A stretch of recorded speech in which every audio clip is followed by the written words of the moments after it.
नमस्कार दोस्तों, स्वागत है आपका आज के मुख्य समाचार में, जिसमें सबसे पहली और बड़ी खबर में आपको बताएंगे कि नोएडा में प्रचार करने पहुंचे बीजेपी सांसद मनोज तिवारी का विरोध, अखिलेश यादव जिंदाबाद के लगे नारे। इसी के साथ दूसरी बड़ी खबर में जिक्र होगा कि करहल से नामांकन करने के बाद बीजेपी पर बरसे अखिलेश यादव, कहा जो भी आएगा ऐतिहासिक वोटों से हार कर यहां से जाएगा। तीसरी बड़ी खबर में आपको बताएंगे कि ओवैसी ने काफिले पर हमले का किया दावा, AIMIM सांसद की गाड़ी में लगी गोलियां। चौथी बड़ी खबर में जिक्र होगा कि उत्तर प्रदेश चुनाव 2022 में बनारस से लग सकता है बीजेपी को बड़ा झटका, कद्दावर नेता की सपा गठबंधन से चल रही है बात। और इसी के साथ पांचवी बड़ी खबर में जिक्र होगा कि संसद में शशि थरूर और ज्योतिरादित्य सिंधिया में हुई नोकझोंक।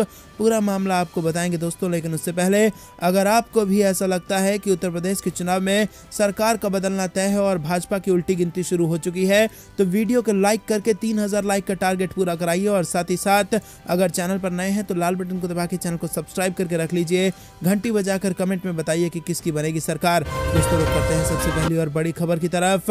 नोएडा में प्रचार करने पहुंचे बीजेपी सांसद मनोज तिवारी का विरोध, अखिलेश यादव जिंदाबाद के लगे नारे। जी हां दोस्तों, आपको बता दें कि ये बेहद बड़ी खबर आ रही है। उत्तर प्रदेश के नोएडा में भाजपा प्रत्याशी पंकज सिंह के लिए प्रचार करने पहुंचे सांसद मनोज तिवारी का नोएडा में विरोध होते हुए एक वीडियो जमकर वायरल हो रहा है। ये वीडियो सेक्टर 17 की झुग्गियों का बताया जा रहा है, जिसमें अखिलेश यादव जिंदाबाद का नारा लगाते हुए कुछ लोग उन्हें वापस जाने को कह रहे हैं। और इस बीच एक वोटर ने पहले नारा लगाया, फिर जूता दिखाकर इसका विरोध किया। सोशल मीडिया पर वायरल हो रहे इस वीडियो में सांसद मनोज तिवारी का विरोध करते लोग नजर आ रहे हैं। और इसमें एक वोटर ने पहले नारे लगाए, फिर जूता दिखाकर विरोध किया और इसके बाद एक महिला भी अखिलेश यादव का नारा लगाते हुए वहां से चली गई। ये वीडियो नोएडा के सेक्टर 17 झुग्गी झोपड़ी का बताया जा रहा है, जहां मनोज तिवारी भाजपा प्रत्याशी के लिए डोर टू डोर कैंपेन करने पहुंचे थे और इसकी शुरुआत सेक्टर 17 झुग्गी झोपड़ियों से की।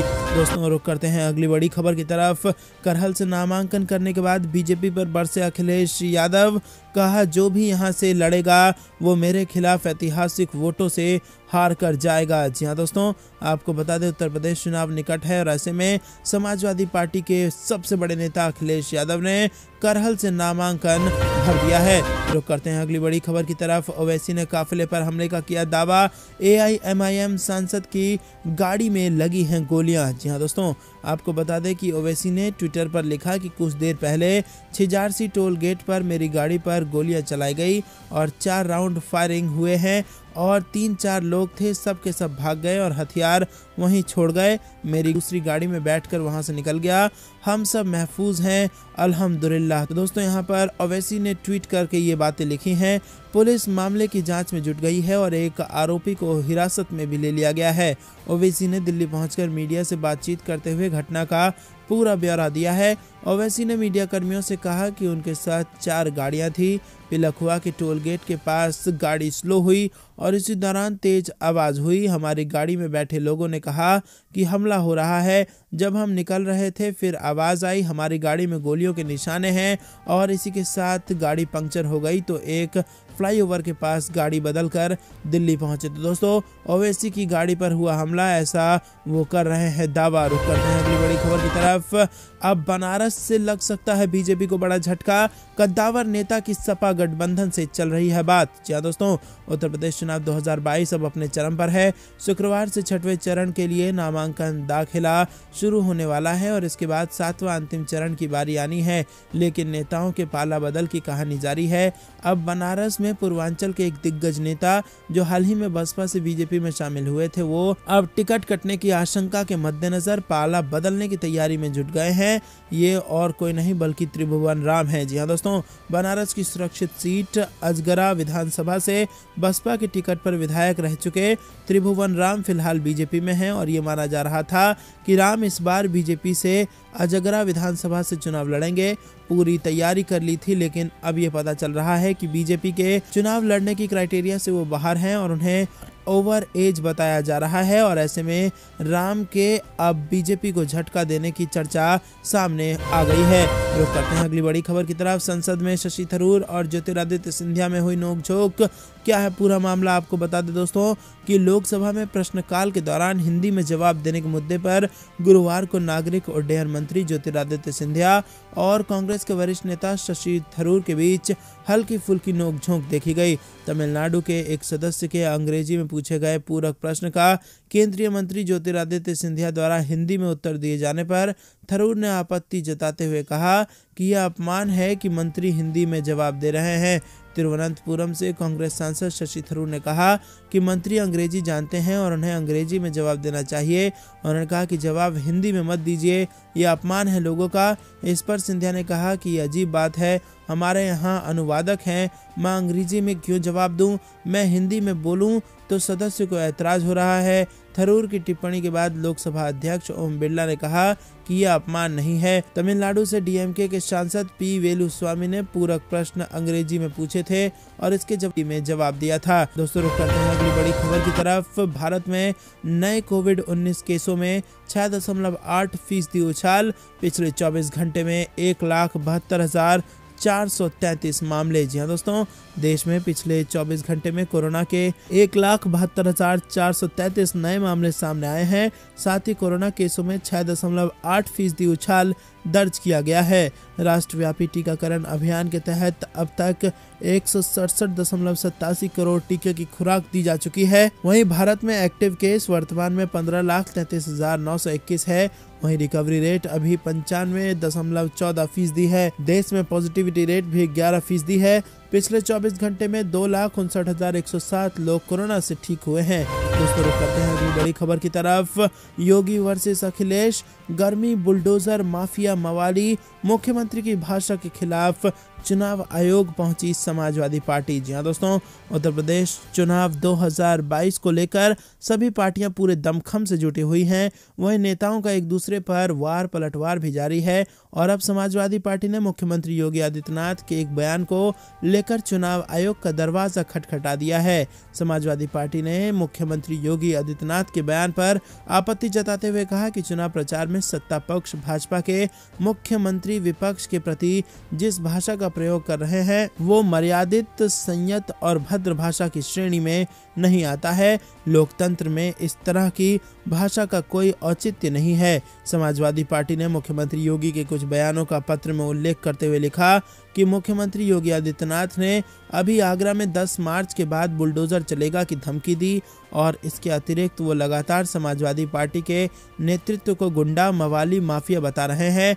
मुख्यमंत्री योगी ने 1 फरवरी 2022 को मेरठ में सिवाल खास और किठौर की जनसभाओं में कहा कि लाल टोपी मतलब दंगाई और हिस्ट्री शीटर। मुजफ्फरनगर में कहा जो गर्मी दिखाई दे रही है वो सब शांत हो जाएगी।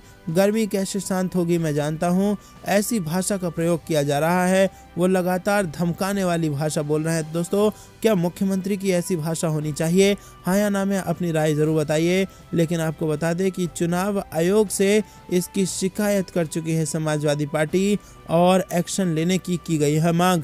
दोस्तों रुक करते हैं अगली बड़ी खबर की तरफ। यूपी की लड़ाई बजट पर आई, अखिलेश यादव का शायराना हमला, मायावती भी बरसी तो योगी ने गिनाए इसके फायदे। जी हाँ दोस्तों, उत्तर प्रदेश में विधानसभा चुनाव की लड़ाई मंगलवार को केंद्रीय बजट 2022 पर केंद्रित हो गई है। एक तरफ जहां मुख्यमंत्री योगी आदित्यनाथ ने इसके फायदे गिनाए हैं तो विपक्ष ने जमकर आलोचना की है। समाजवादी पार्टी अध्यक्ष अखिलेश यादव ने शायराना अंदाज में बीजेपी सरकार को घेरा तो बहुजन समाज पार्टी प्रमुख मायावती ने कहा कि ये बजट जनता को लुभाने के लिए लाया गया है, लेकिन टैक्स के बोझ ने लोगों का जीना मुश्किल कर दिया है। सपा प्रमुख ने तुकबंदी करते हुए कहा कि कारोबार और नौकरी के साथ जनता की आमदनी घट गई है और अब लोगों की जेब काटने के लिए ये बजट आया है। उन्होंने लिखा कि काम कारोबार सब हुआ चौपट, ऐतिहासिक मंदी लाखों की नौकरी कर गई चट, आम जनता की आमदनी गई घट और बेकारी बीमारी में बैंकों में जमा निकली सारी बचत। अब लोगों को जेब काटने के लिए आया भाजपा का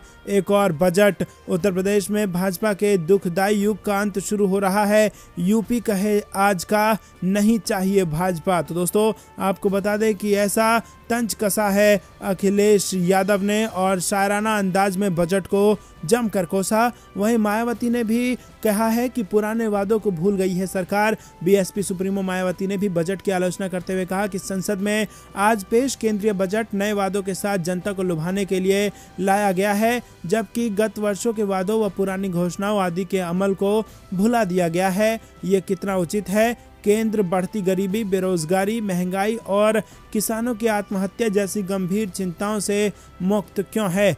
एक अन्य ट्वीट में उन्होंने कहा कि केंद्र सरकार द्वारा थपथपा लेने से अभी तक देश की बात नहीं बन पा रही है। एक अन्य ट्वीट में उन्होंने कहा कि केंद्र सरकार द्वारा अपनी पीठ अपने आप थपथपा लेने से अभी तक देश की बात नहीं बन पा रही है। टैक्स की मार लोगों का जीना दुभर किए हुए है और इसीलिए केंद्र का भरसक प्रयास खासकर बेरोजगारी व असुरक्षा आदि के कारण लोगों में छाई तंगी, मायूसी व हताशा को कम करने की हो तो बेहतर है। रुक करते हैं अगली बड़ी खबर की तरफ। नौकरी पेशा और मिडिल क्लास के साथ हुआ धोखा, मोदी सरकार के बजट 2022 पर भड़का विपक्ष। जी हां दोस्तों, आपको बता दें वित्त मंत्री निर्मला सीतारमण ने वित्त वर्ष 2022-23 का आम बजट मंगलवार को संसद में पेश किया। कांग्रेस समेत विपक्षी पार्टियों के कई नेताओं ने बजट पर तीखी प्रतिक्रिया दी है। कांग्रेस ने आम बजट पेश होने के बाद आरोप लगाया कि सरकार ने देश के वेतनभोगी वर्ग और मध्य वर्ग को राहत नहीं देकर उनके साथ विश्वासघात किया है। वहीं बंगाल की मुख्यमंत्री और तृणमूल कांग्रेस सुप्रीमो ने बजट को पेगासस स्पिन बजट करार देते हुए कहा कि इसमें देश के आम लोगों के लिए कुछ भी नहीं है। कांग्रेस के पूर्व अध्यक्ष राहुल गांधी ने आरोप लगाया कि आम बजट में वेतनभोगी वर्ग, मध्य वर्ग, गरीबों, किसानों, युवाओं और छोटे कारोबारियों के लिए कुछ नहीं है। गांधी ने ट्वीट किया कि मोदी सरकार के बजट में कुछ नहीं है। मध्य वर्ग, वेतनभोगी वर्ग, गरीब और वंचित वर्ग, युवाओं, किसानों और एमएसएमई के लिए कुछ खास नहीं है। रुक करते हैं अगली बड़ी खबर की तरफ। प्रियंका गांधी का तंज, न किसानों की आय हुई दुगनी, न महंगाई से मिली निजात, जुमले और सब्सिडी पर प्रहार। जी हां दोस्तों, आपको बता दें कि कांग्रेस की राष्ट्रीय महासचिव प्रियंका गांधी ने ट्वीट कर बजट पर अपनी प्रतिक्रिया दी है। प्रियंका गांधी ने ट्वीट किया कि न किसानों की आय दुगनी, न मध्यम वर्ग को टैक्स में छूट, न महंगाई से निजात, न छोटे उद्योगों को राहत, न युवाओं को रोजगार, बस पुराने हो चुके जुमले और सब्सिडी पर प्रहार। यही है मोदी सरकार के बजट का सार। इससे पहले सपा प्रमुख अखिलेश यादव ने शायराना अंदाज में ट्वीट करके भारतीय जनता पार्टी को बजट के ऊपर घेरने की कोशिश की थी, तो वहीं मुख्यमंत्री योगी आदित्यनाथ ने बजट की तारीफों की पुल बांध दी। दोस्तों, रुक करते हैं अगली बड़ी खबर की तरफ। वाह मोदी जी वाह, आपने तो वंदे भारत के नाम पर 400 ट्रेनें पूंजीपतियों को देकर धंधे भारत कर दी। जी हाँ दोस्तों, आम आदमी पार्टी के राज्यसभा सांसद संजय सिंह ने बजट को लेकर सरकार पर जमकर निशाना साधा है। उन्होंने ट्वीट कर लिखा कि भाजपा सरकार ने कोरोना पीड़ित आम जनता को कोई राहत नहीं दी है। वहीं उद्योगपतियों को टैक्स में छूट जनता को नहीं दी गई, वहीं किसानों को एमएसपी की गारंटी नहीं दी गई। उन्होंने कहा कि सरकार ने पहले 2 करोड़ नौकरी देने का वादा झूठा वादा किया और अब 60 लाख लोगों को नौकरी देने का महा झूठ बोल रही है सरकार। वाह रे मोदी जी, आपने तो वंदे भारत के नाम पर 400 ट्रेन धंधे भारत कर दी। जी हाँ दोस्तों, वहीं आपको बता दें कि दिल्ली के मुख्यमंत्री अरविंद केजरीवाल ने कहा कि इस कोरोना महामारी के समय बजट से लोगों को बहुत उम्मीद थी, लेकिन आम जनता के लिए कुछ नहीं है। उन्होंने कहा कि बजट से बहुत उम्मीद थी, बजट ने लोगों को मायूस किया है। आम जनता के लिए बजट में कुछ नहीं है। महंगाई कम करने के लिए कुछ नहीं किया गया। बजट की उपलब्धि देश की सरकारी संपत्तियों को बेचना है। सपूत संपत्ति बढ़ाते हैं, कपूत संपत्ति बेचते हैं। रुक करते हैं अगली बड़ी खबर की तरफ। अखिलेश यादव और शिवपाल यादव को कांग्रेस ने दिया वॉक ओवर, करहल जसवंत नगर सीट से प्रत्याशी को हटाया। जी हां दोस्तों, उत्तर प्रदेश विधानसभा चुनाव में समाजवादी पार्टी प्रमुख अखिलेश यादव को मैनपुरी की करहल सीट पर कांग्रेस ने वॉक ओवर देने का फैसला ले लिया है। इतना ही नहीं, शिवपाल यादव की जसवंत नगर सीट पर भी कांग्रेस प्रत्याशी नहीं उतार रही है। हालांकि कांग्रेस ने करहल सीट पर अपना प्रत्याशी घोषित कर दिया था, लेकिन मंगलवार को नामांकन करने से रोक दिया है। इस तरह से कांग्रेस ने चाचा भतीजे दोनों को वॉक ओवर दे दिया है। कांग्रेस के राष्ट्रीय सचिव और ब्रिज क्षेत्र के प्रभारी रोहित चौधरी ने बताया कि कांग्रेस ने फैसला लिया है कि करहल और जसवंत नगर सीट पर अपना प्रत्याशी नहीं उतारेंगे। रुक करते हैं अगली बड़ी खबर की तरफ। यूपी कांग्रेस मुख्यालय में इंक में केमिकल मिलाकर कन्हैया कुमार पर किया गया हमला, 2 लोग झुलसे, आरोपित हिरासत में। जी हाँ दोस्तों, आपको बता दें कि मॉल एवेन्यू स्थित कांग्रेस के प्रदेश मुख्यालय में मंगलवार दोपहर स्टार प्रचारक कन्हैया कुमार के कार्यक्रम के दौरान लॉ छात्र देवांश वाजपेयी ने नारेबाजी करते हुए केमिकल फेंक दिया। केमिकल पड़ने से कांग्रेस के 2 वार्ड अध्यक्ष झुलस गए। घटना से परिसर में अफरा तफरी मच गई। दोनों वार्ड अध्यक्ष को आनन फानन इलाज के लिए सिविल अस्पताल ले जाया गया। वहीं आरोपित छात्र देवांश को कार्यकर्ताओं ने पकड़ा और पीटने के बाद पुलिस को सुपुर्द कर दिया। हुसैनगंज पुलिस ने आरोपित को हिरासत में ले लिया और उससे पूछताछ कर रही है। दोस्तों, रुक करते हैं अगली बड़ी खबर की तरफ। मुख्यमंत्री योगी को काले झंडे दिखाने वाली पूजा शुक्ला को समाजवादी पार्टी ने दिया टिकट। जी हां दोस्तों, उत्तर प्रदेश के मंत्री योगी आदित्यनाथ को काले झंडा दिखाने वाली पूजा शुक्ला को समाजवादी पार्टी ने लखनऊ उत्तरी सीट से अपना प्रत्याशी बनाया है। सपा प्रमुख अखिलेश यादव ने इस सीट से ब्राह्मणों झंडा उठाने वाले अभिषेक मिश्रा का टिकट काटकर पूजा शुक्ला पर भरोसा जताया है और इस सीट पर फिलहाल बीजेपी का कब्जा है, लेकिन यहाँ के राजनीतिक समीकरण को देखते हुए मुकाबला काफी रोचक हो सकता है। लखनऊ विश्वविद्यालय में वामपंथी संगठन आइसा से छात्र नेता के तौर पर सियासी सफर की शुरुआत करने वाली पूजा शुक्ला को सपा ने लखनऊ के उत्तरी सीट से प्रत्याशी बनाया है। पूजा शुक्ला ने साल 2017 में बीजेपी की सरकार बनने के बाद मुख्यमंत्री योगी आदित्यनाथ के लखनऊ विश्वविद्यालय जाते समय काला झंडा दिखाया था, जिसके चलते उन्हें गिरफ्तार कर जेल भेज दिया गया था और 26 दिनों तक पूजा शुक्ला को जेल में रहना पड़ा था। दोस्तों, रुक करते हैं अगली बड़ी खबर की तरफ। ब्रेकिंग न्यूज स्टाइल में अखिलेश यादव ने योगी पर किया तंज, बोले 99 प्रत्याशी अपराधी छवि के शतक में बस 1 की कमी। जी हाँ दोस्तों, आपको बता दें कि यूपी चुनाव को लेकर समाजवादी पार्टी प्रमुख अखिलेश यादव और मुख्यमंत्री योगी के बीच ट्विटर वॉर जारी है। अखिलेश यादव ने ब्रेकिंग न्यूज की शक्ल में योगी पर बड़ा हमला बोला है। अखिलेश यादव ने बीजेपी पर यूपी चुनाव में काफी संख्या में आपराधिक छवि वाले उम्मीदवारों को चुनावी मैदान में उतारने का आरोप लगाया है। समाजवादी पार्टी प्रमुख ने ट्वीट कर कहा कि बाबा जी की ब्रेकिंग न्यूज, भाजपा के आपराधिक छवि के प्रत्याशियों का शतक पूरा होने में बस 1 की कमी। अब तक अपराधी छवि के 99 उम्मीदवारों को टिकट दे चुकी है भाजपा।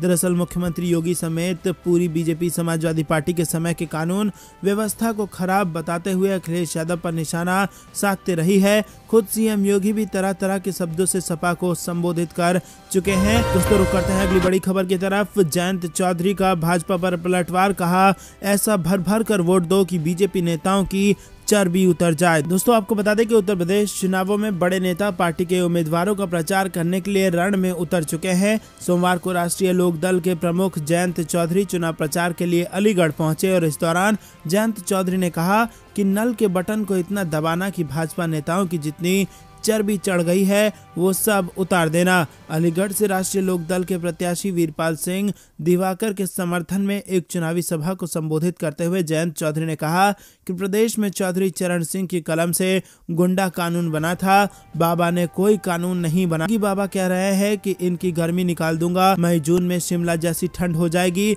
मुझे लग रहा है पिछले हफ्ते जो एक शीत लहर आई थी, इनका माथा बहुत बड़ा है, इनको ठंड लग गई है। जयंत चौधरी ने कहा कि हैंडपंप के बटन को ऐसा दबाओ कि भारतीय जनता पार्टी के नेताओं को जो चर्बी चढ़ गई है वो उतर जाए। तो दोस्तों, क्या आपको भी ऐसा लगता है कि यूपी की जनता भाजपा के नेताओं की चर्बी उतारने वाली है वोट देकर? क्या कुछ लगता है? हाँ या ना में अपनी राय जरूर बताइए। रुक करते हैं अगली बड़ी खबर की तरफ। किसानों का बड़ा ऐलान, बोले सरकार हमारे धैर्य की नाले परीक्षा, वादे पूरे करे नहीं तो फिर से करेंगे आंदोलन। दरअसल दोस्तों, आपको बता दें कि संयुक्त किसान मोर्चा के कार्यकर्ताओं ने सोमवार को तहसील परिसर में प्रदर्शन कर विश्वासघात दिवस मनाया और इसके बाद प्रधानमंत्री को संबोधित ज्ञापन उप जिलाधिकारी कार्यालय में सौंप दिया। ज्ञापन में कहा कि सरकार ने किसानों के साथ विश्वासघात किया है। किसानों को एमएसपी पर कानून का आश्वासन दिया गया था। इसके लिए किसानों की 5 सदस्यीय टीम भी गठित की गई थी। न तो टीम से कोई चर्चा की गई और न ही संसद में एमएसपी पर कोई अध्यादेश लाया गया। ज्ञापन में चेतावनी दी गई है कि इस पर जल्द कदम नहीं उठाया गया तो गाजीपुर जैसा आंदोलन जनपद के प्रत्येक जिले के मुख्यालय पर किया जाएगा। दोस्तों, रुक करते हैं अगली बड़ी खबर की तरफ। बीजेपी उम्मीदवार ने प्रचार के लिए निकाली घोड़े पर बारात, नाच के साथ लुटाए गए पैसे और कर दिया गया उसके खिलाफ नोटिस जारी। जी हाँ दोस्तों, उत्तर प्रदेश विधानसभा चुनाव के दौरान उम्मीदवार जुदा तरीके से प्रचार कर लोगों के बीच चर्चा का विषय बनना चाह रहे हैं। इसमें बीजेपी के उम्मीदवार पीछे नहीं है। हैं। चर्चा है कि बुलंदशहर में बीजेपी प्रत्याशी प्रदीप चौधरी ने घोड़े पर बैठकर प्रचार के लिए बारात निकाल दी। इस दौरान उन्होंने काफी भीड़ भी जुटा ली थी। यहां खूब नाच हुआ, साथ ही समर्थकों ने पैसे भी लुटाए। अब चुनाव आयोग ने इस मामले में प्रदीप चौधरी को नोटिस थमा दिया है। चुनाव आयोग के सामने इस मामले से जुड़ा वीडियो आया है। इसके बाद सोमवार को कोविड संबंधी दिशा निर्देशों के उल्लंघन के मामले में बुलंदशहर सदर सीट से बीजेपी उम्मीदवार प्रदीप चौधरी को नोटिस जारी किया गया। अधिकारियों ने बताया कि वीडियो में बीजेपी उम्मीदवार को समर्थकों संग नाचते हुए दिखाया गया है। अधिकारियों ने कहा है कि निर्वाचन अधिकारी ने प्रदीप चौधरी से 24 घंटे के अंदर स्पष्टीकरण मांगा है। निर्वाचन आयोग ने चुनाव वाले राज्यों में रोड शो, पदयात्रा, वाहन रैली और जुलूस निकालने पर 11 फरवरी तक रोक लगाया है। जिला अधिकारी चंद्र प्रकाश सिंह ने कहा है कि इस वीडियो को समाचार चैनल पर भी दिखाया जा रहा है कि कैसे बीजेपी उम्मीदवार ने चुनाव संबंधी दिशा निर्देश। तो दोस्तों, ये थी दिन भर कुछ बेहद और बड़ी खबरें। तक बने रहने के लिए बहुत बहुत धन्यवाद। देख रहे थे आपका अपना चैनल। जय हिंद, जय भारत।